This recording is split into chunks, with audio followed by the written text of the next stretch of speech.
Kẹp vào đuôi nữa. Kẹp vào chân thôi.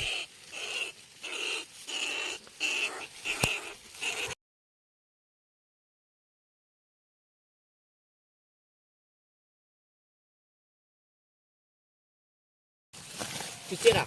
Ôi chưa chết. Chưa chết. Hình trong rồi. Đây. Đất rồi. Ôi, chuột cuống. Này. Từ nhà để mình bắt xuống nha. Cho hai con nó có bạn luôn. Chuột bục trắng. Chuột trắng nha mọi người. Nhưng mà nó nhỏ quá.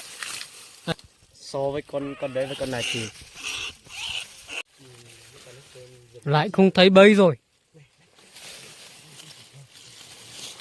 Đây.